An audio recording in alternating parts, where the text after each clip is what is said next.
Em primeiro lugar, um feliz 2019 para você. Nós estamos iniciando aqui agora, a partir do nosso canal 23.1, a sua O Dia TV, o nosso especial Perspectivas 2019. Aqui nós vamos debater sobre política, saúde, mobilidade urbana, esportes e cultura. Fique com a gente que muito assunto bom vem por aqui. E é claro, nós vamos debater aquilo que a nossa gente precisa para bem viver neste ano que se inicia.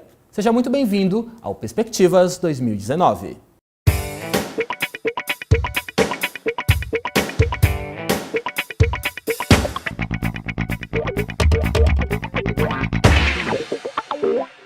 E neste primeiro bloco nós vamos falar sobre política nacional. Para bem começá-lo, vamos ouvir o que os nossos jornalistas do Sistema O Dia de Comunicação esperam para o ano de 2019 acerca deste tema. A gente imagina que um dos assuntos que vai estar na ordem do dia na política nacional em 2019 é a reforma da Previdência.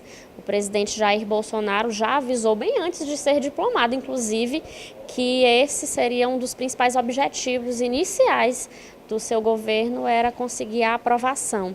Ele talvez tenha um pouco de dificuldade na Câmara, porque Jair Bolsonaro inaugurou uma nova forma de dialogar com os deputados, que é não fazendo acordos com os partidos, mas sim com as bancadas. E isso deve gerar um pouco de irritação, principalmente dos líderes dos partidos na Câmara Federal. Uma outra coisa que vai estar na ordem do dia, provavelmente na política nacional, é a questão das privatizações. Bolsonaro já avisou que pretende privatizar boa parte dos ativos aí do governo federal. Uma das questões iniciais é a discussão da reforma da Previdência, que já foi dita pelo presidente, será priorizada no próximo governo e pelo ministro da Economia, né, o Paulo Guedes, e a questão da reforma trabalhista também, que o Bolsonaro disse que quer aprofundar ainda mais a reforma. A princípio, ele tem uma preocupação com a reforma da Previdência. A gente está vendo ele atuando em várias pastas que a gente vê que vão ser destituídas, né? Então a gente não sabe como é que vão ficar, tipo trabalho, meio ambiente, tem a questão dos aeroportos também que estão sendo discutidos. Então a gente ainda está numa situação de incerteza. Eu acho que a gente não tem como prever muito o que vai acontecer. A gente espera, né, que as crises sejam resolvidas, que ele aposte na resolução mesmo da situação econômica. Vamos acreditar. Né? E a partir de agora já vamos recebendo aqui em nossos estúdios nosso comentarista de política, o jornalista Arimatea Azevedo. Olá, Ari, tudo bem? Seja bem-vindo. Feliz 2019 para você. Para todos nós. Coisa boa. Também estamos recebendo o cientista político Robert Bandeira. Olá, Robert, seja muito bem-vindo. Feliz 2019. Muito obrigado para nós. Coisa boa. Quero começar, como eu já apresentei, a começar este programa falando sobre política nacional. Temos aqui o nosso presidente eleito, Jair Bolsonaro, do PSL. Arimatea, o que esperar de Bolsonaro para este ano? Essa é a grande expectativa do brasileiro. Aliás, do mundo. O governo Bolsonaro ele está sendo focado pelo mundo inteiro. E a expectativa do brasileiro é que seja aquele que votou ou que não votou nele, é que eles façam um bom governo. Para o senhor, professor Robert, suas expectativas sobre o governo de Jair Bolsonaro? O interessante é a gente colocar, como o Arimatea falou, a gente tem que observar a partir do que está posto, né? Então a gente ainda, como a gente não tem um governo propriamente dito ainda, né? A gente ainda está muito tateando, né? Algumas coisas são colocadas, né? Ou seja, a gente tem expectativa de que venha ser bom, mas ele vem colocando algumas agendas, né? Que certamente vai se diferenciar de governos anteriores, né? Eu quero começar também esse nosso assunto lembrando de uma pesquisa que aponta que 75% dos brasileiros acredita que Jair Bolsonaro já está no caminho correto, mesmo sem ele ter tido nenhuma ação executiva propriamente dita, apenas com o anúncio do seu ministério. E aí, Ari, 75% é um número bastante expressivo. Exatamente. Você veja que nessa pesquisa é da CNI e Ibope. Sim. Nessa pesquisa, os 75% dos avaliados esperam que ele faça um bom governo. E eles segmentam de tal forma que aprovaram a forma de escolha dos ministros, aprovaram inclusive essa forma excludente da ação parlamentar.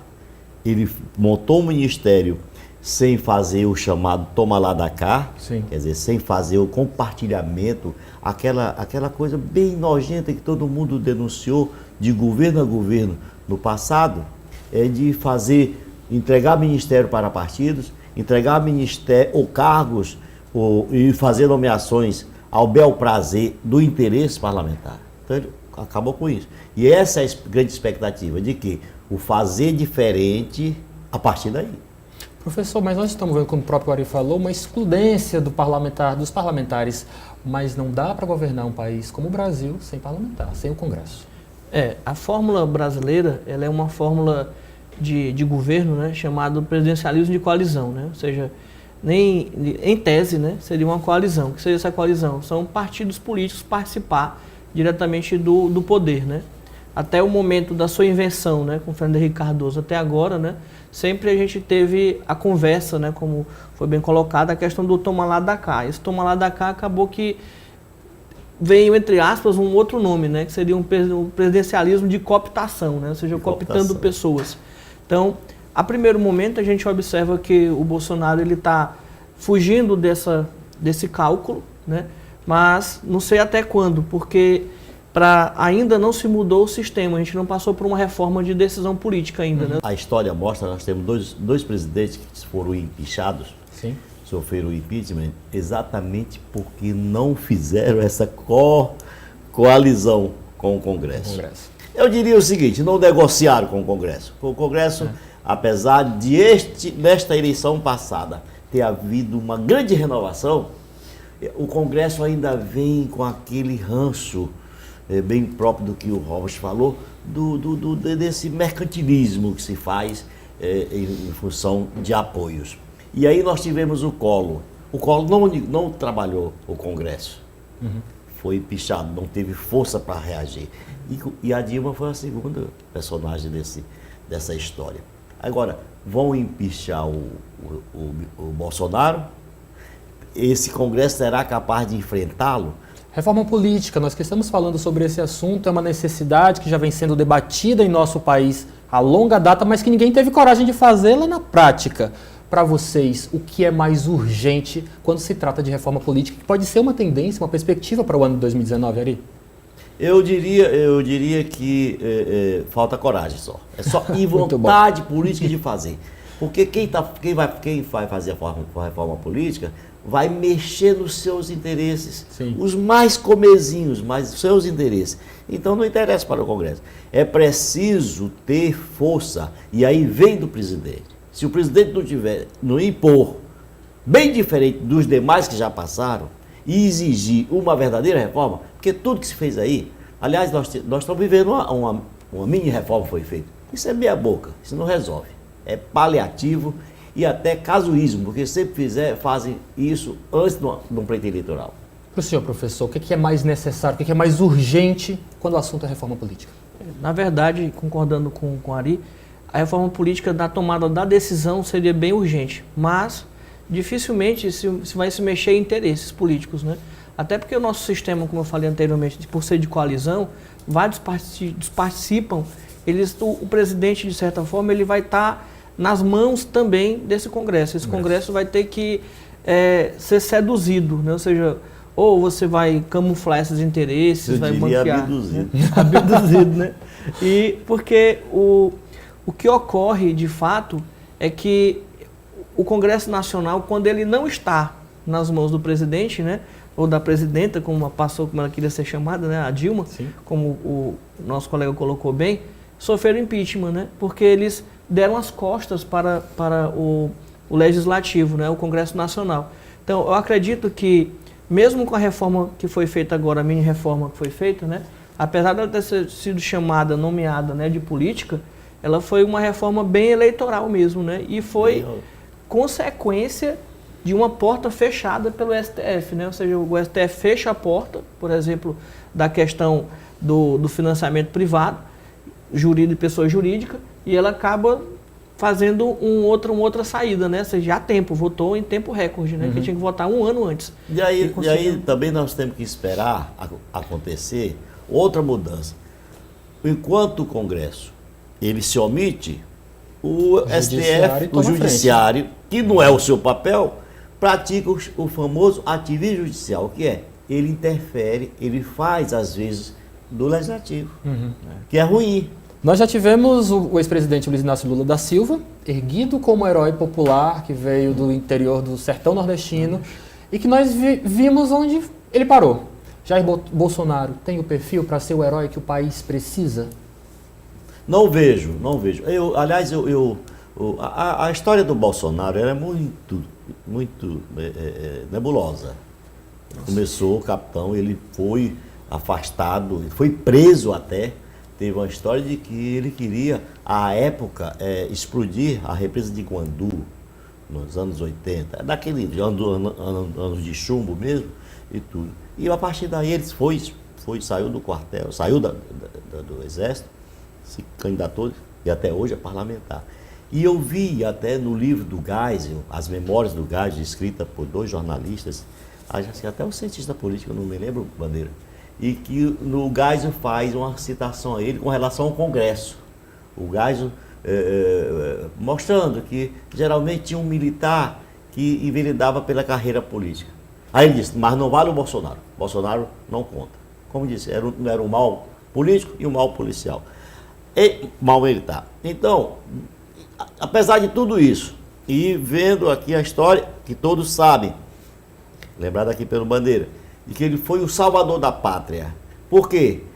Numa pátria, da forma como se encontrava, com uma permissividade em tudo, o brasileiro recorreu ao nome fluente que estava ali.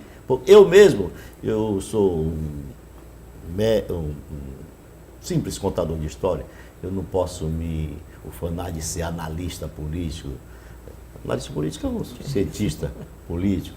Mas dentro do meu mistério, do dia a dia, da experiência, eu sempre achava que o Bolsonaro não passaria dos 10%, 11%, que abrigava aqueles insatisfeitos que tem todo movimento político. E aí, de repente, ele torna-se o herói de todo mundo.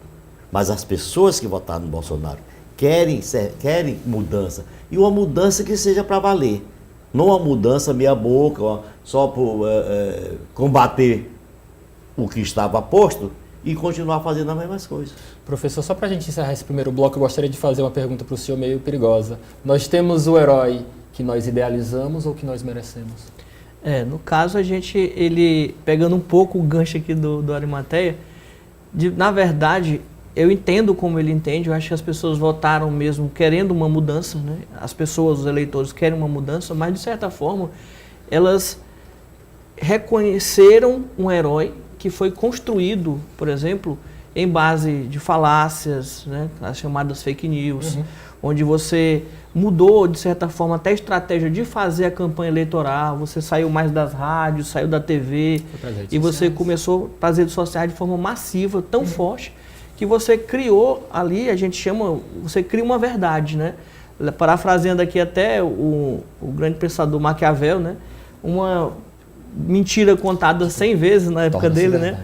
Torna-se verdade. Então, as pessoas, de certa forma, elas ficaram refém desse discurso, né? Eu até diria que o cenário já estava posto a partir da eleição da Dilma.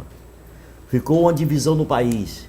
Aquele pessoal do panelaço em São Paulo, aquela coisa. A Dilma nem bem tomou posse, ficou uma banda do país contra. Então isso só recrudesceu até encontrar o Bolsonaro para seguir. Muito bem, nós vamos continuar falando de política no próximo bloco. Você está na Audia TV canal 23.1 e este é o nosso programa especial Perspectivas 2019. Feliz ano novo para você e a gente volta já.